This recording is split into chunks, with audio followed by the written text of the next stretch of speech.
Olá pessoal, aqui quem fala é o Sérgio Santos e nós estamos aqui reunidos mais uma vez para o nosso quadro Evangelho, Consciência e Espiritualidade, onde nós objetivamos estudar os ensinamentos de Jesus, conectando com estudos científicos do mundo moderno. Para nós iniciarmos, façamos a nossa prece. Deus Pai de amor e bondade, pedimos a Tua luz e bênção para que possamos fazer e ser o nosso melhor. Que os bons anjos e mentores possam nos guiar e iluminar e que, apesar de nossas fraquezas, saibamos trabalhar intimamente para que sejamos luz aonde formos. Que assim seja. Muito bem, e para iniciarmos hoje a nossa reflexão, nós vamos ler o Evangelho de Jesus Cristo, segundo Mateus, comentado por Emmanuel e psicografado por Chico Xavier. E o tópico de hoje é o seguinte: Mateus capítulo 18, versículo 7. Ai do mundo por causa dos escândalos, pois há necessidade de virem os escândalos. Contudo, ai daquele homem por meio de quem vêm os escândalos. No domínio das provas. Imaginemos um pai que, a pretexto de amor, decidisse furtar um filho querido de toda relação com os reveses do mundo. Semelhante rebento de tal devoção afetiva seria mantido em sistema de exceção.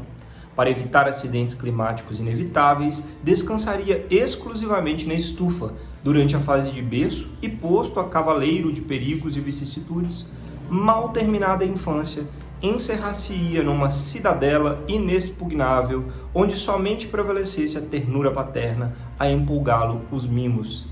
Não frequentaria qualquer educandário a fim de não aturar professores austeros ou sofrer a influência de colegas que não lhe respirassem o mesmo nível. Alfabetizado assim, no reduto doméstico, apreciaria unicamente os assuntos e heróis de ficção que o genitor lhe escolhesse. Isolar-se-ia de todo o contato humano para não arrostar problemas e desconheceria todo o noticiário ambiente para não recolher informações que lhe desfigurassem a suavidade interior. Candura inviolável e ignorância completa. Santa inocência e inaptidão absoluta. Chega, porém, o dia em que o genitor, naturalmente vinculado aos interesses outros, se ausenta compulsoriamente do lar e, tangido pela necessidade, o moço é obrigado a entrar na corrente da vida comum. Homem feito, sofre conflito de readaptação que lhe rasga a carne e a alma, para que se lhe recupere o tempo perdido, e o filho acaba enxergando insânia e crueldade onde o pai supunha cultivar preservação e carinho. A imagem ilustra claramente a necessidade da encarnação e da reencarnação do espírito nos mundos inumeráveis da imensidade cósmica, de maneira que se lhe apurem as qualidades e lhe institua a responsabilidade na consciência. Dificuldades e lutas semelham materiais didáticos na escola ou andaimes da construção. Amealhada a cultura ou levantando o edifício, desaparecem uns e outros. Abençoemos, pois, as disciplinas e as provas com a infinita sabedoria nos acrisolham as forças, enrijando-nos o caráter. Ingenuidade é predicado encantador na personalidade, mas se o trabalho não a transfigura em um tesouro de experiência laboriosamente adquirido, não passará de flor preciosa a confundir-se no pó da terra, ao primeiro golpe de vento. Louvado seja o nosso Senhor Jesus, para sempre seja louvado. Muito bem, que texto bacana, bonito para a nossa reflexão de hoje. Olha só, o escândalo é necessário neste mundo, mas ai da mão pela qual o escândalo vier. Eita, essa reflexão é uma das mais importantes no meu ponto de vista nos trechos que nós refletimos do Evangelho e fala muito bem do mundo que nós vivemos hoje, de provas e expiações. Pois isso significa o seguinte, na prática, as provas, dificuldades, dores, elas ainda são necessárias para seres humanos ainda que estão engatinhando na espiritualidade, que ainda nós todos temos tanto a crescer e aprender, porque com as provas, dureza, dores e dificuldades, a gente passa a ver o mundo de uma forma diferente e aprende, né, a se melhorar, pois senão as provas se repetem. Mas aquele ser humano ao seu redor, que é um artífice que proporciona as dores, provas e dificuldades, ai da mão dele, porque ele vai ter que também recolher e prestar contas dessas dores que ele está infligindo. Olha como a sabedoria divina é perfeita. As dores que os outros nos infligem ou que o mundo nos proporciona são necessárias. Porém, toda vez que nós ou o nosso próximo somos ferramentas para essa dor ou esse mal, nós também adquirimos débito na contabilidade kármica do universo junto a Deus. Ou seja, se nós queremos de fato evoluir, aprender, nos tornarmos melhor, nós temos que buscar evitar ser ferramenta desses escândalos e do mal, porque aí a gente cresce. Nesse exemplo que Emmanuel nos traz, um filho amado é colocado em uma cúpula, isolado do mundo e criado como se não existisse dores, dificuldades e sofrimentos. E um dia esse pai se ausenta e esse filho tem que ir para o mundo. E o que ele percebe de cara é que ele se sentiu um prisioneiro enganado. Porque, muito mais do que só evitar dores, o pai também evitou a evolução, o crescimento e a maturidade dessa alma, que é como todas as nossas, que precisa ainda muito para evoluir. Precisamos, claro. Então quer dizer que a gente só evolui pela dor e sofrimento? Não. A gente tem a opção de evoluir pelo amor, pelo estudo, pelo esforço, mas a gente, como seres ainda tão pequenos ainda na evolução da alma, acabamos não fazendo o esforço necessário para isso. Aí vem a professora dor, a professora sofrimento, nos guiar e direcionar para esse caminho de evolução. Que nós então possamos fazer melhor essa nossa parte para precisar sofrer menos e, mais do que isso, que não sejamos causa de dor e escândalo para o próximo, que possamos ser melhores. E dentro deste contexto, nós trouxemos o nosso livro querido, Alvorada Cristã, ditado por Neio Lúcio e psicografado por Chico Xavier. E o tópico de hoje é o seguinte: o barro desobediente. Houve um oleiro que chegou ao pátio de serviço e reparou com alegria um pequeno bloco de barro. Contemplou-o elevando em face da cor viva com que se apresentava e falou: "Vamos, farei de ti um delicado pote de laboratório. O analista alegrará-se-á com o teu concurso valioso." Imensamente surpreendido, porém, notou que o barro retrucava: "Oh, não quero. Eu num laboratório tolerando precipitações químicas, por favor não me toques para semelhante fim." O oleiro, espantado, considerou: "Desejo dar-te forma por amor, não por ódio.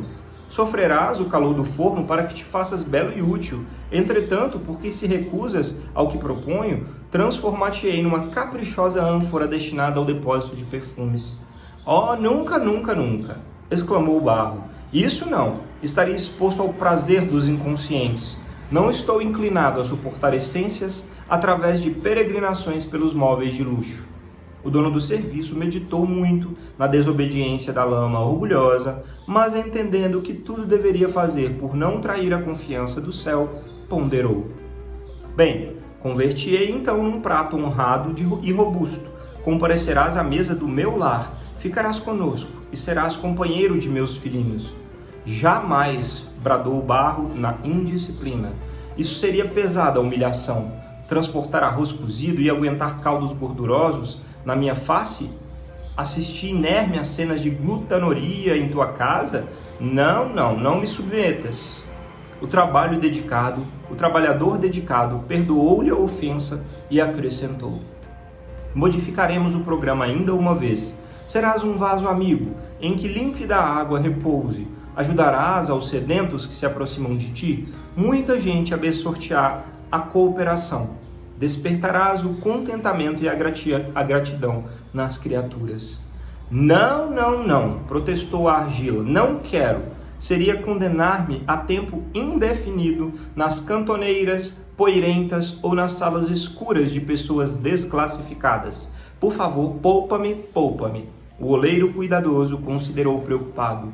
Que será de ti quando te conduzirem ao forno? Não passarás de uma matéria endurecida e informe, sem qualquer utilidade ou beleza. Sem sacrifício e sem disciplina, ninguém se eleva aos planos da vida superior. O barro, todavia, recusou a advertência bradando: não aceito sacrifício nem disciplina. Antes que pudesse prosseguir, passou o enfornador arrebanhando a argila pronta, e o barro desobediente foi também conduzido ao forno em brasa. Decorrido algum tempo, a lama vaidosa foi retirada, e ó, surpresa!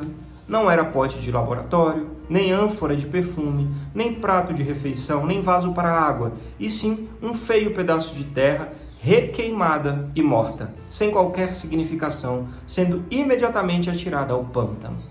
Assim, também acontece com muitas criaturas no mundo. Revoltam-se contra a vontade soberana do Senhor, que as convida ao trabalho de aperfeiçoamento.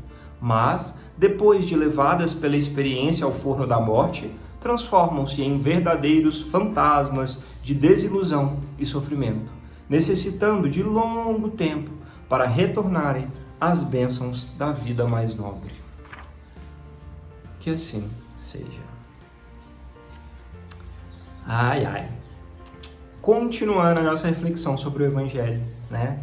O escândalo é necessário, mas ai da mão pela qual ele vier. E muitas vezes as mãos que geram esse escândalo são as nossas mesmas em nossas vidas.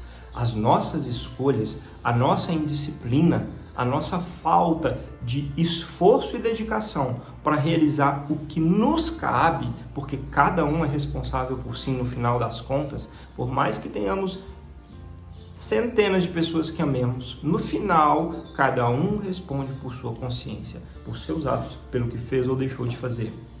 Se é assim, se nós deixamos de agir, fazer o mínimo que é necessário, e olha que Deus, na sua misericórdia, nos dá tantas chances, não existe essa questão de vingança divina. Deus está sempre nos dando oportunidades e nos trazendo remédio, nos trazendo as dores e sofrimentos que nós precisamos para crescer, que é o remédio de evolução, de melhora e de cura. Mas Ele mesmo não quer nenhuma vingança, Ele quer que nós aprendamos pelas leis universais e que estão gravadas em nossa alma e nosso coração, que façamos o nosso esforço consciente de melhora e evolução. Cada um sabe lá no fundo, eu me sinto instigado a trabalhar e a fazer neste caminho, o outro naquele e naquele. Se você foge desse roteiro ao qual a sua alma clama, se você não faz o esforço necessário mínimo para atender aos seus chamados íntimos, você é como esse barro, e eu sou como esse barro na hora que eu faço isso. Sou como esse barro desobediente, indisciplinado, que pode, no final das contas, no final, do uso dessa vestimenta que é esse corpo aqui, acabar passando por momentos duros de sofrimento, porque fizemos escolhas impensadas e sem esforço para a melhoria. Que sejamos mais sábios, então, fazendo a nossa parte. Não quer dizer que a gente vai acertar sempre, não, mas quer dizer que Deus nos pede um esforço constante, só isso. Se der certo, Deus. Se não der, aprendamos, melhoremos, próximo passo. Mas façamos um esforço consciente e constante. Que assim seja. E dentro deste contexto, nós trouxemos um artigo científico cujo título é o seguinte: comparando as medidas de autodisciplina e autorregulação dos alunos e sua previsão de desempenho acadêmico. Esse artigo científico foi publicado no Journal ou na revista que tem como título Contemporary Educational Psychology, que quer dizer Psicologia Educacional Contemporânea, pelos autores Barry Zimmerman e Anastasia Kitsantas. Esse artigo científico ele fez uma análise de 507 estudantes, tá? E usou as avaliações dos próprios estudantes sobre si e dos professores. E ele mediu 2 parâmetros: a autorregulação, o autoesforço e a autodisciplina de persistir. E, surpresa, para nós todos, é o que a gente já esperava, Aqueles alunos que têm uma autodisciplina e esforço constante e uma autorregulação para fazer o que precisa ser feito na hora que precisa ser feito, acaba se saindo melhor nos testes onde ele teve aquelas características de disciplina mais elevadas. Ou seja, na nossa vida cotidiana, também a disciplina e a persistência no que é necessário, bem e correto, mesmo que seja difícil, nos traz retorno cedo ou tarde. Isso é uma lei do universo. Tudo que emitimos em algum momento retorna. Que nós então possamos ser mais conscientes dessa necessidade de esforço constante, de autodisciplina. Como já dizia Emmanuel para o Chico, quando ele foi começar as suas tarefas. O que eu preciso ter? Perguntava o Chico. Emmanuel dizia: 3 coisas: disciplina, disciplina e disciplina.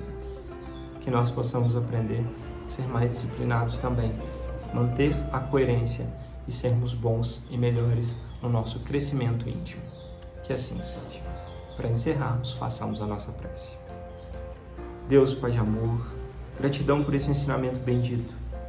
Que possamos, Senhor, fazer um esforço consciente de disciplina para a elevação e melhoria das nossas fraquezas íntimas, que lá no fundo todos nós reconhecemos e sabemos quais são. Que possamos ter essa constância, entendimento, sabedoria e saibamos nos abrir para a inspiração dos nossos anjos e mentores para sermos melhores. Gratidão, Senhor, que possamos também ser amor aonde formos, que assim seja. Gratidão pela oportunidade de conversarmos. Namastê e até a próxima.